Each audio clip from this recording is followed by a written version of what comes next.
Informe Diario, yo soy Vanessa Almenara, los voy a acompañar el día de hoy, pero antes vamos a revisar nuestros titulares.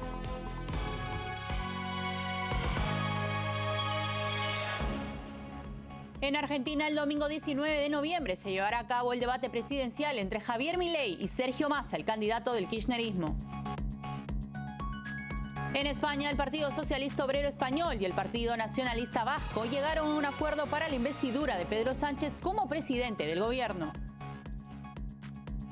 En Washington, tanto republicanos como demócratas han expresado la necesidad urgente de una reforma migratoria. Los senadores republicanos cuestionan la efectividad de los 13.600 millones de dólares adicionales solicitados por el presidente Joe Biden. El primer ministro israelí, Benjamín Netanyahu, aseguró que Israel no busca desplazar ni gobernar la Franja de Gaza.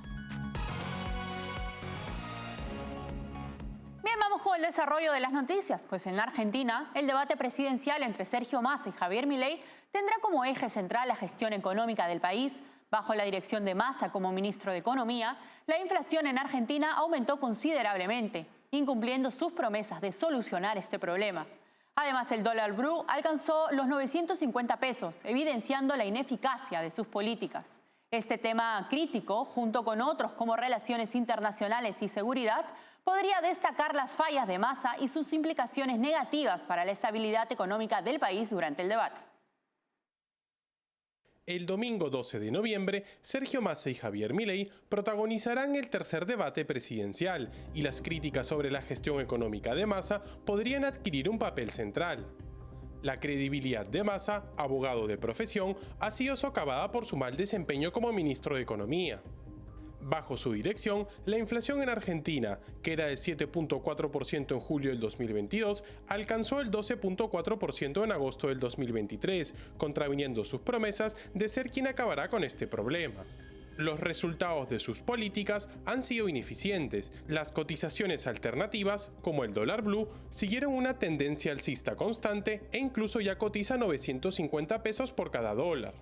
En el debate del domingo, tanto Javier Milei como Sergio Massa deberán hablar sobre 6 temas: economía, relaciones de Argentina con el mundo, educación y salud, producción y trabajo, seguridad y derechos humanos y convivencia democrática. El panorama económico en Argentina pone de manifiesto un fracaso significativo en las políticas de Massa y el kirchnerismo, aumentando las dudas sobre su capacidad para guiar al país en tiempos económicos desafiantes. Estos problemas podrían ocupar un lugar destacado durante el debate, enfocándose en la ineficacia de las estrategias aplicadas por Massa y sus consecuencias negativas para la estabilidad económica del país. Bien, y ahora nos enlazamos con el analista político Eloy Vera para abordar el debate presidencial en Argentina entre Javier Milei y Sergio Massa. Un saludo a la distancia, Eloy, bienvenido a Informe Diario. Un saludo, Vanessa, ¿cómo estás? Bien, muchísimas gracias. Voy a empezar, Eloy, por preguntarte qué tanto puede mover la intención de voto un debate como el que se verá.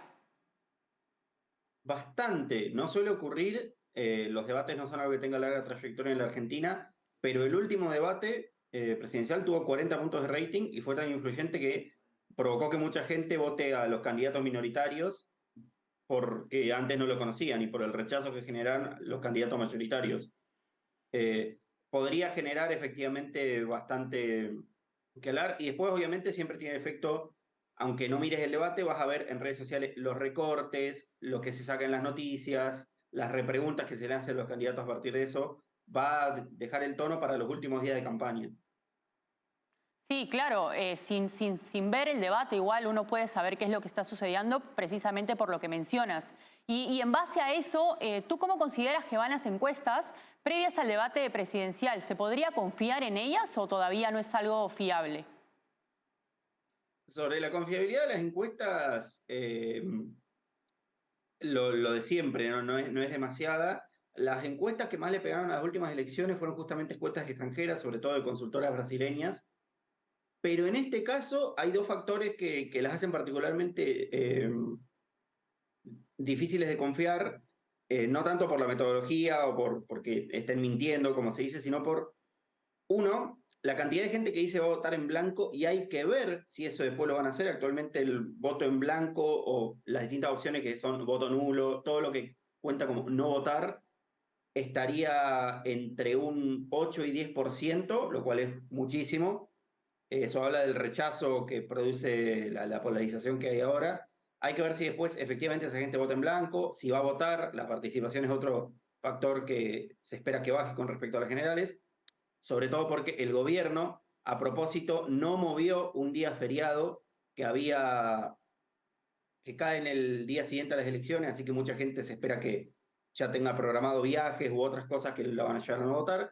Y el segundo factor es que, incluso contando que la participación, el voto válido, etcétera, todo se ve bien, es tan pequeño el margen de diferencia que está dentro del margen de error de las propias encuestas. O sea, menor al 2%, está muy peleado cuál de los dos podría llegar a ganar. Así que está todo muy en el aire, la moneda todavía está girando.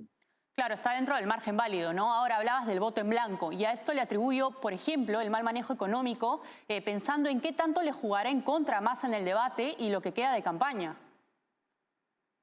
Ese yo diría que es el factor principal, de hecho. Antes, cuando Milei se estaba recuperando del shock, digamos, de la pseudo derrota, o sea, de haber dejado de ser el ganador natural y de ser el favorito, y de ver cómo hacía para atraer todos los votos de los que sí habían quedado fuera del balotaje, parecía que Massa venía con cierto momentum y había logrado aquietar las incertidumbres relacionadas con que es el ministro de Economía que es responsable de la actual crisis. Después, en las últimas semanas, a partir de entrevistas, de que Milei ha estado un poco más silencioso y Massa ha estado apareciendo más, parece que la gente recordó que efectivamente es el ministro de Economía y el humor social ha cambiado. Ahora pareciera que la estrategia del gobierno es que está cuesta arriba, o sea, como que ya gastó toda su pólvora en recuperar la notable cantidad de votos que recuperó entre las primarias y las generales, y ahora, más que nada, no apuesta tanto a retener votos como a desalentar la participación de los posibles votantes de Milei, o por lo menos que voten en blanco. Claro, porque tienes ambos lados igual, ¿no? Ahora, por el lado de Massa, por ejemplo, como tú lo mencionabas, que se pronuncia y se hace notar, también lo denunciaron penalmente por utilizar recursos públicos para su campaña electoral. ¿Esto le podrá costar algunos votos?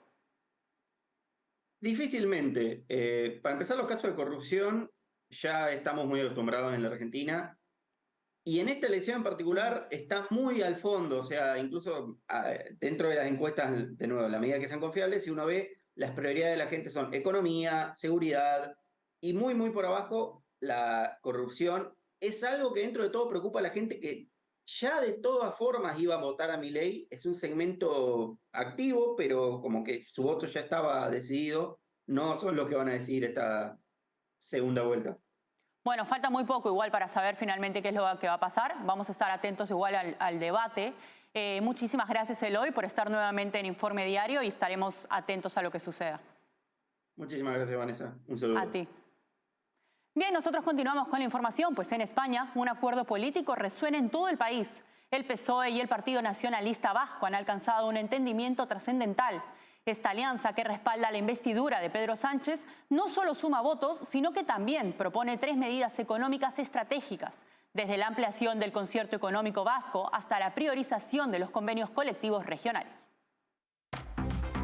Este viernes, el Partido Socialista Obrero Español y el Partido Nacionalista Vasco llegaron a un acuerdo para la investidura de Pedro Sánchez como presidente del gobierno. El acuerdo incluye 3 medidas económicas que se implementarían en un plazo de 2 años, las cuales consisten en la ampliación del concierto económico vasco para aumentar la recaudación de impuestos, otorgar nuevas competencias en empleo público y dar prioridad a los convenios colectivos regionales sobre los nacionales. Con estos pactos, Pedro Sánchez ha garantizado 179 votos a favor en la investidura, asegurando la mayoría absoluta necesaria en la primera votación programada para los días 15 y 16 de noviembre en el Congreso. Los votos afirmativos provienen del PSOE, Sumar, Esquerra Republicana, Junts per Catalunya, Euskal Herria Bildu, Partido Nacionalista Vasco, Bloque Nacionalista Galego y Coalición Canaria, totalizando 179, mientras que el Partido Popular, Vox y Unión del Pueblo Navarro sumarían 171 votos en contra. La unión entre socialistas y nacionalistas vascos se produce después del pacto entre Santos Cerdán y el líder de Junts, Carles Puigdemont, en Bruselas. El acuerdo de amnistía es preocupante para el ejercicio de la justicia en España. Un eventual perdón concedido a individuos involucrados en el proceso independentista de Cataluña podría enviar un mensaje de impunidad y falta de responsabilidad por parte de quienes han violado la ley. Esto podría erosionar la confianza en el sistema legal y debilitar el Estado de Derecho en la nación ibérica. La jefa de la Oficina de Defensa de las Víctimas, Paulina Masida, entregó un discurso contundente en la Corte Penal Internacional durante la segunda audiencia de apelaciones a la investigación por crímenes de lesa humanidad en Venezuela. Denunció actos inimaginables de violencia, persecución y abusos contra los derechos humanos, arrojando luz sobre la difícil situación en el país sudamericano. Esta audiencia marcó un hito crucial al permitir que las víctimas se dirigieran verbalmente a la sala, resaltando la importancia de su búsqueda de justicia. La falta de investigaciones adecuadas en Venezuela y la impunidad persistente exigen la atención urgente de la comunidad internacional. En una impactante intervención en la Corte Penal Internacional, Paulina Masida, jefe de la Oficina de Defensa de las Víctimas, presentó un fuerte discurso durante la segunda y última audiencia de apelación a la investigación por crímenes de lesa humanidad en Venezuela. Masida denunció que las víctimas fueron sometidas a actos inimaginables de violencia, persecución y abusos contra los derechos humanos, arrojando luz sobre la difícil situación en el país sudamericano. La audiencia en la CPI representó un hito crucial, ya que por primera vez las víctimas tuvieron la oportunidad de dirigirse verbalmente a la sala de la Corte, subrayando la importancia de este evento en su búsqueda de justicia. Masida recalcó que, a pesar de que las cuestiones debatidas son puramente legales, el asunto subyacente es una triste realidad para estas víctimas. Venezuela no ha investigado adecuadamente los crímenes que ellas, sus familiares y amigos han sufrido. La situación actual en Venezuela es desoladora. A pesar de las denuncias y pruebas presentadas, se siguen cometiendo crímenes con impunidad en el país. La fragmentación y el retraso en la realización de procedimientos legales a nivel nacional ha sido alarmante.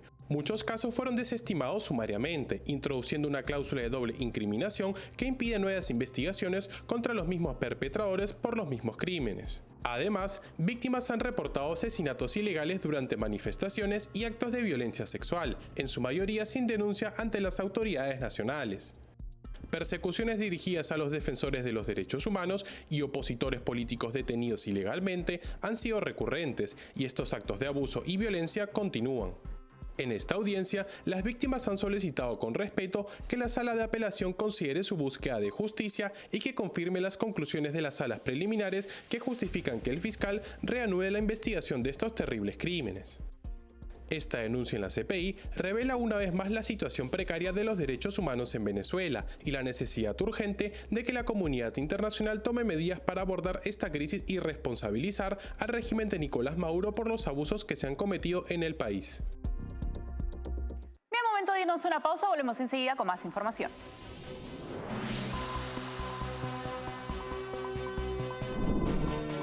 Café Sombra de Pino. Un café diferente que crece a la sombra de pinos en Villarrica. Ya lo saben, Café Sombra de Pino. Un café premium al alcance de todos.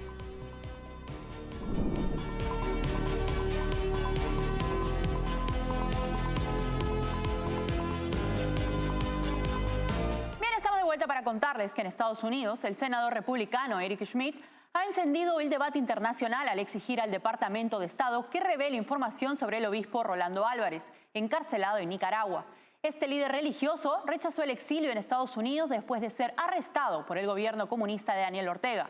Schmidt destaca la continua persecución de cristianos en Nicaragua y ha condenado el accionar del régimen contra el obispo Álvarez, quien ha sido sentenciado a más de 26 años de prisión.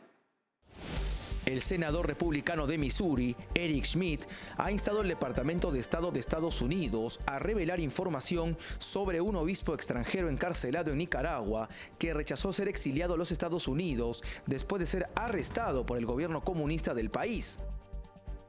Schmidt publicó una carta el miércoles exigiendo datos sobre la persecución continua de cristianos bajo el régimen comunista de Daniel Ortega en Nicaragua. Schmidt destacó la continua persecución del gobierno nicaragüense hacia la comunidad católica, que incluye la prohibición de procesiones católicas durante la Cuaresma y Semana Santa, la expulsión de congregaciones de monjas y el cierre de la caridad católica Cáritas. El senador citó el caso del obispo Rolando Álvarez, sentenciado a más de 26 años de prisión por supuesta traición después de negarse el exilio en Estados Unidos. Álvarez fue puesto bajo arresto domiciliario en el 2022 después de criticar al régimen de Ortega por violaciones de derechos humanos y el cierre de emisoras católicas importantes. Además de otros cargos, Álvarez fue condenado por socavar la integridad nacional y difundir noticias falsas.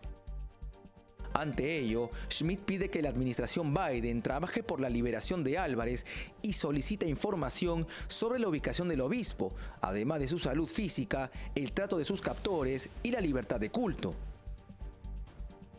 El senador enfatiza que ante los esfuerzos cada vez más descarados del régimen de Ortega para sofocar la libertad religiosa, se debe priorizar los esfuerzos diplomáticos para detener la persecución de la Iglesia Católica en Nicaragua. Álvarez se negó a unirse a otros sacerdotes y presos políticos expulsados a Estados Unidos, eligiendo permanecer en su país en protesta contra la persecución de otros católicos por parte del gobierno nicaragüense. No ha sido visto públicamente en más de 200 días. En una entrevista con Fox News, el primer ministro israelí Benjamín Netanyahu aseguró que Israel no busca desplazar ni gobernar la Franja de Gaza, disipando las preocupaciones regionales sobre sus intenciones con el conflicto con Hamás. Netanyahu destacó un plan para trasladar civiles a una zona segura al sur, brindar ayuda humanitaria y establecer hospitales de campaña. Subrayó la visión de desmilitarización y reconstrucción para el futuro de Gaza, alineándose con la búsqueda de una solución de dos estados y el retorno de la autoridad palestina al gobierno del territorio. El primer ministro israelí, Benjamín Netanyahu, en entrevista con Fox News, aseguró que Israel no tiene la intención de desplazar a los palestinos en la Franja de Gaza ni gobernar el enclave. Estas afirmaciones vienen a calmar las inquietudes surgidas entre líderes regionales acerca de las intenciones de Israel en su lucha contra el grupo terrorista Hamás. Netanyahu ha enfatizado que el plan israelí es meramente trasladar a los civiles de Gaza a una zona segura al sur, lejos de los combates, facilitando además ayuda humanitaria y estableciendo hospitales de campaña. En la visión de Netanyahu, el futuro de Gaza después de la guerra incluye su desmilitarización, desradicalización y su reconstrucción. Subraya que la ambición de Israel no incluye la conquista o la ocupación de Gaza, alineándose con el deseo de la administración Biden de que la autoridad palestina retome el gobierno del territorio, lo cual sería un paso hacia la reunificación política con Cisjordania y, eventualmente, una solución de dos estados. Netanyahu reconoce las dificultades en la relación con la autoridad palestina, pero insiste en la necesidad de un gobierno civil en Gaza y menciona la posibilidad de que Israel mantenga una responsabilidad de seguridad sobre Gaza para evitar el resurgimiento de grupos como Hamás. Esta posición es un desarrollo a lo que Netanyahu había declarado anteriormente en ABC News, indicando que Israel mantendría la responsabilidad de seguridad sobre Gaza por un periodo indefinido tras la guerra. La entrevista con Fox News forma parte de una serie de apariciones en medios estadounidenses, marcando un cambio en su estrategia de comunicación que anteriormente evitaba a los medios. El ejército israelí ha accedido a respetar pausas diarias de 4 horas en los combates para permitir la entrada de ayuda humanitaria en Gaza, informó la Casa Blanca el jueves. El portavoz del Consejo de Seguridad Nacional de la Casa Blanca, John Kirby, anunció esta medida, indicando que la nueva política israelí comenzó hoy. Kirby explicó: entendemos que Israel comenzará a implementar pausas de 4 horas en áreas del norte de Gaza cada día, con un anuncio previo de 3 horas. No habrá operaciones militares en estas áreas durante la duración de estas pausas. Este acuerdo es el resultado de negociaciones entre los directores de la CIA y el Mossad, quienes se reunieron en Qatar. El director de la CIA, William Burns, y el director del Mossad, David Barnea, estuvieron en conversaciones con los cataríes durante varios días, según un oficial con conocimiento de la visita informó a Fox News. A pesar del anuncio realizado por la administración de Joe Biden, Israel ha estado aplicando pausas similares desde el domingo, mediante corredores humanitarios diarios. Según estimaciones de las Fuerzas de Defensa de Israel, el miércoles marcó un día especialmente activo, con alrededor de 50.000 palestinos utilizando el corredor humanitario para buscar seguridad en el sur de Gaza. En Medio Oriente, más de 40 ataques con drones y cohetes en 3 semanas han puesto a prueba las defensas aéreas estadounidenses. David Schenker, del Washington Institute, advierte sobre el riesgo de un conflicto directo. Mientras tanto, el presidente Biden ha desplegado fuerzas navales y reforzado defensas aéreas para disuadir ataques serios. Las fuerzas de Estados Unidos en Medio Oriente enfrentan ataques mientras las tensiones escalan, informó Reuters. Un dron defectuoso, lanzado por milicias respaldadas por Irán, impactó una base en Erbil, Irak, pero falló en detonar, causando una conmoción en un soldado estadounidense. Este evento es uno de los más de 40 ataques con drones y cohetes contra fuerzas de Estados Unidos en Irak y Siria en 3 semanas, en respuesta al apoyo de América a Israel en la guerra de Gaza. Estos ataques han causado lesiones menores, interceptados en gran medida por las defensas aéreas de Estados Unidos. David Schenker, del Washington Institute, advierte sobre el riesgo de escalada y un posible conflicto directo. Asegura que las milicias buscan acosar, no matar en masa, pero podrían intensificar sus acciones. La respuesta de Estados Unidos ha sido limitada, concentrándose en la ayuda militar a Israel y evitando ataques en Irak. No obstante, el presidente Joe Biden ha desplegado fuerzas navales y ha reforzado defensas aéreas, intentando disuadir ataques sirios. Mientras tanto, en Irak, el primer ministro al-Sudani, con influencia limitada sobre las milicias y dependiente de su apoyo, busca reducir la violencia. Tras reunirse con Antony Blinken, voló a Teherán buscando ayuda iraní para contener las milicias, aparentemente sin éxito. Con las elecciones presidenciales estadounidenses próximas y con los bajos índices de aprobación, Joe Biden enfrenta críticas por su manejo de la situación. La posibilidad de una respuesta más fuerte a la muerte de soldados estadounidenses sigue incierta, mientras aumenta la tensión en la región. Bien, hemos llegado a la parte final. Nosotros nos despedimos por hoy. Gracias por acompañarnos.